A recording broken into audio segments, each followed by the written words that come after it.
Bonjour, je suis le professeur Aimé Lapierre. J'ai choisi de me présenter devant vous dans cet accoutrement car je désire conserver mon anonymat. En temps et en heure, je vous découvrirai mon identité. À présent, je vous demande d'écouter et de comprendre ma découverte au sujet de la lettre pi, les fameux 3,14. Pour ceux qui l'ont oublié, rappelons que la circonférence d'un cercle de diamètre 1 est égale à 3,14, avec une suite de chiffres infinis après la virgule, bien sûr. Pi peut être également défini comme le rapport de la superficie d'un cercle au carré de son rayon. De tous les temps, pi a intrigué les mathématiciens. Pour eux, pi est une constante importante au cœur des mathématiques. Pour plusieurs raisons, bien sûr. Tout d'abord, c'est un nombre irrationnel. On ne peut pas l'exprimer comme un rapport de deux nombres entiers. Ce qui veut dire que son écriture décimale n'est pas finie. Et elle est sans périodicité. C'est également un nombre transcendant. Il n'existe pas de polynôme non nul à coefficient entier dont pi soit une racine. Pi intervient en géométrie, bien sûr, mais également en algèbre, physique, statistique, analyse, probabilité. Bref, pi est un nombre magique qui, de tout temps, a intrigué les libres penseurs, et de fait, votre humble serviteur que je suis. Voulant être concis dans mon exposé, je vous recommande de consulter les nombreux écrits qui traitent de ce nombre fondamental, que ce soit par la presse imprimée ou électronique. Les mathématiciens des civilisations anciennes, les Babyloniens, les Égyptiens, les Chinois, les Grecs, les Indiens et autres, se sont intéressés à ce nombre fascinant. Plus de 4000 ans d'histoire. Vous vous imaginez? Aujourd'hui, grâce aux puissants ordinateurs disponibles, il est possible de calculer la suite des chiffres après la virgule de pi, jusqu'à des millions. Confirmation, si l'on veut, que ce nombre est infini. Au passage, notons que si longtemps on a considéré l'espace calculé comme étant euclidien, c'est-à-dire plat, on sait à présent, grâce à la relativité générale d'Einstein, que l'espace en fait peut se déformer, sous l'effet des masses en présence, bien sûr. La relativité générale soutient donc que l'espace agit sur pi et insinue qu'il y a une communion entre l'espace et pi. L'un agirait sur l'autre ou vice-versa. Idée intéressante. Parce que l'espace de par même sa constitution peut se détendre ou se comprimer. Mais ceci faisant, il ne peut que le faire dans les limites d'un plan géométrique imposant le nombre pi. Simplement dit, les fluctuations de l'espace se font en valeur du nombre pi. L'étude du nombre pi nous a mené à la visualisation des possibilités géométriques imposées à l'espace. Je ne sais pas si je me suis fait bien comprendre au sujet de cette idée de grande valeur scientifique. Pi, le nombre pi, 3,14, etc., serait le régisseur de l'espace qui nous entoure, dans l'infiniment petit comme vers l'infiniment grand. Cette constatation extraordinaire nous a poussé à tout mettre sur papier. Parler, c'est bien, mais prouver, c'est mieux. En tout cas, à mes yeux affaiblis. Par contre, ma main, elle n'a pas tremblé lorsque j'ai fait le diagramme suivant. Voici le diagramme de pi. Comme vous pouvez le voir, après le 3, il y a le 1, le 4, le 1, etc. Et là, vous voyez le Soleil, vous voyez Mercure, Vénus, la Terre, Mars et la ceinture d'astéroïdes. Cela continue avec Jupiter, Saturne, Uranus, Neptune, Pluton, etc. Et nous continuons ainsi, toujours avec les chiffres de pi, à continuer à dessiner notre diagramme, et nous arrivons aux limites du système solaire qui est à 999,024. 24. Intéressant. Sur ce diagramme, c'est la magie des chiffres. Pi nous livre ses secrets. Il dessine sous nos yeux non seulement l'atome et ses constituants, mais aussi nous fait découvrir notre système solaire avec les positions précises des planètes qui le constituent. Qu'est-ce que vous en pensez? Fabuleux? Oui, fabuleux. Non, ne me prenez pas pour un vieux fou. Pas encore. Écoutez la suite. Pi étant la seule mesure de l'espace possible, et la ligne droite n'existant pas, en fait, ce que nous appelons une ligne droite est une succession de mini-cercles accolés les uns aux autres. Je disais donc que pi étant la seule mesure de l'espace possible, la plus petite particule élémentaire se devait d'avoir les mesures de la plus petite valeur de pi possible, à l'échelle appropriée. Je m'explique. J'ai employé le terme échelle appropriée pour faire référence à l'état fondamental de l'espace, le vide absolu, dans lequel des entités d'énergie existeraient sous forme de particules sphériques. En toute logique, ces particules sphériques élémentaires seraient les constituants de base de ce que nous appelons matière. Il m'est donc venu à l'idée d'employer la formule de calcul du volume d'une sphère avec la plus petite valeur permise par ma calculatrice. C'est-à-dire 1 moins 10. J'ai employé la formule classique. V égale rayon au cube multiplié par 4pi sur 3. Et j'ai obtenu 4,188, etc., moins 30. J'ai découvert sous mes yeux affaiblis et ébahis les dimensions métriques de la plus petite particule élémentaire possible. 4,188 moins 30. Vraiment petite. Il faut, et c'est la grâce à pi, s'imaginer le micro, le petit. Ah, incroyable de découvrir cela, et tout cela grâce à pi. Car ce nombre intervient dans la formule précitée. À partir de là, je me suis amusé à calculer aussi, toujours avec la même formule, les volumes de toutes les sphères autorisées par pi, par valeur croissante. Nous le verrons dans le tableau. Le tableau numéro 1.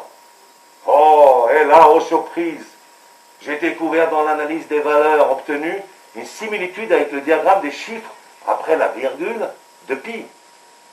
Et là, clairement dessiné sous mes yeux, je vois le neutron, l'électron et le proton, ou plutôt leur valeur, ce qui revient au même.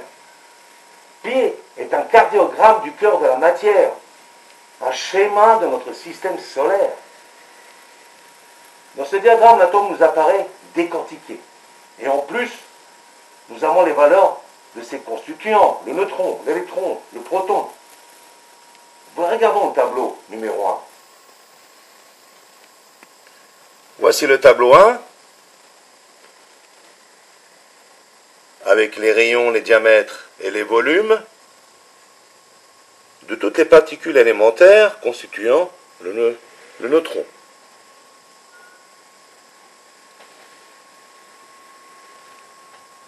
Amusez-vous à le faire aussi et tirez-en les conséquences. On voit dans le diagramme de Pi l'agencement des planètes. Le Soleil, Mercure, Saturne forment une unité tertiaire. Le Soleil et Mercure forment une unité binaire. Il en va de même avec la Terre, qui avec Mars et la ceinture d'astéroïdes, forme également un groupe de 3. Jupiter, Saturne, Uranus sont malgré leur densité comparable au trio Soleil, Mercure, Vénus. Tout comme Vénus, Uranus tourne dans le sens contraire du commun des autres planètes. D'où la similitude. Neptune et Pluton sont associés à la ceinture de X. Ensuite, il y a une immensité de la ceinture d'or, la limite du système solaire. Tout est là, écrit sur ce diagramme. Il suffit de le lire.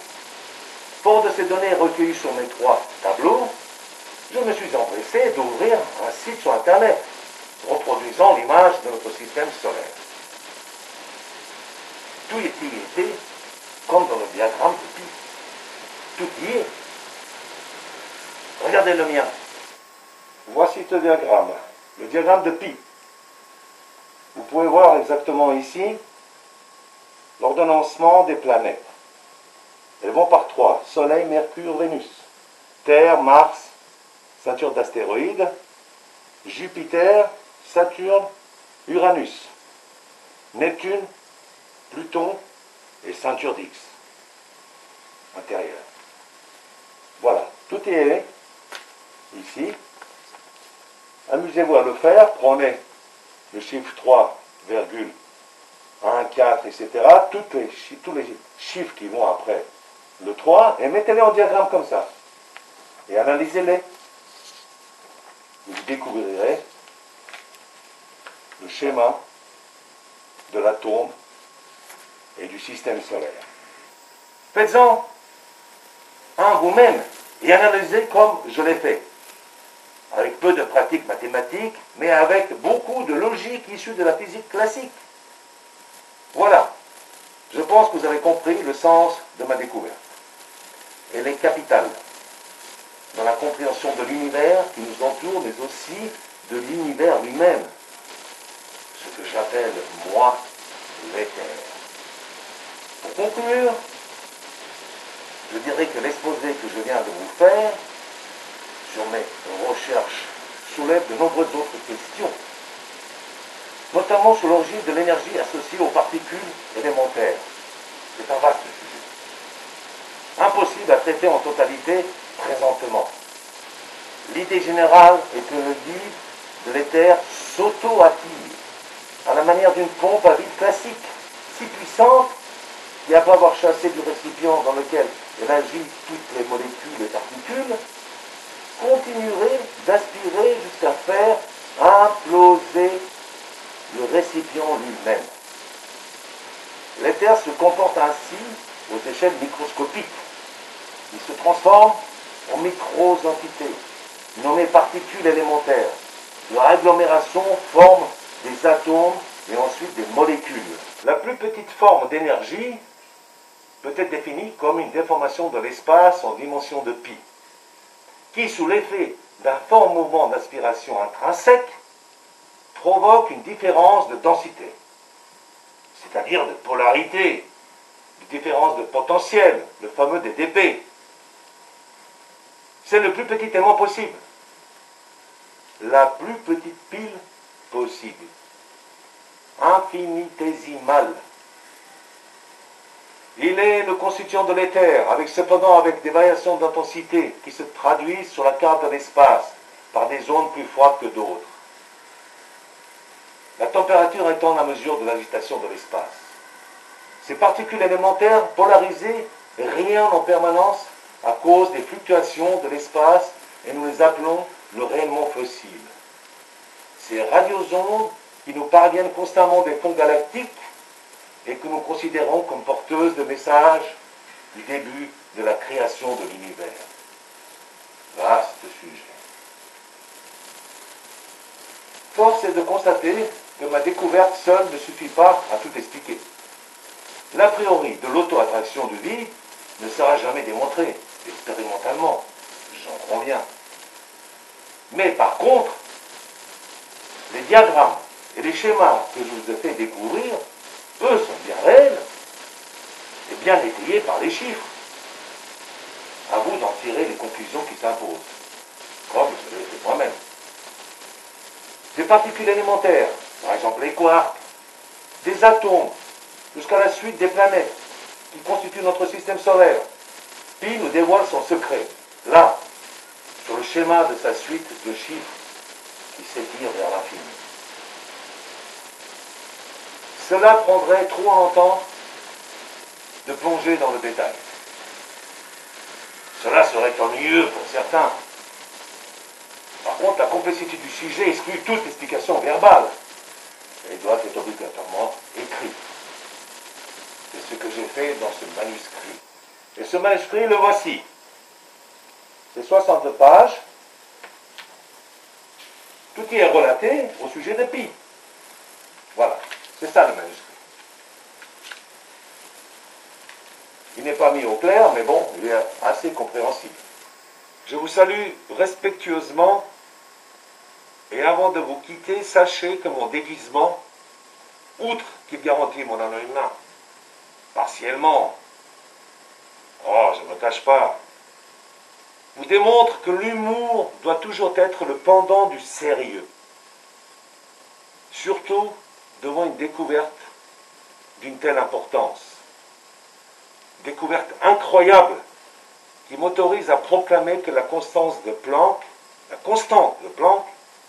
6,626 par 10 moins 34, doit être remplacée par 0,6 20 350 491 au rayon, et si on prend le diamètre, 1,240 7 0 9 8 2, etc. On voit que Planck aussi, en électronvolts par seconde, trouve 4,135 avec 10 moins 15. Moi, je vous ai montré tout à l'heure, j'ai trouvé 4,188 avec seulement moins 30. Je dirais plus, le double du 15. Voilà, je me permets de rectifier, d'après les calculs que j'ai trouvés. Je me permets aussi de rectifier la formule d'Einstein, la fameuse E égale mc2. Elle doit être écrite dans l'absolu E égale m pi au carré. Je l'explique dans mon manuscrit, il serait trop long de vous l'expliquer maintenant. Notre obligé, le professeur Aimé Lapierre de l'Université de La Pont.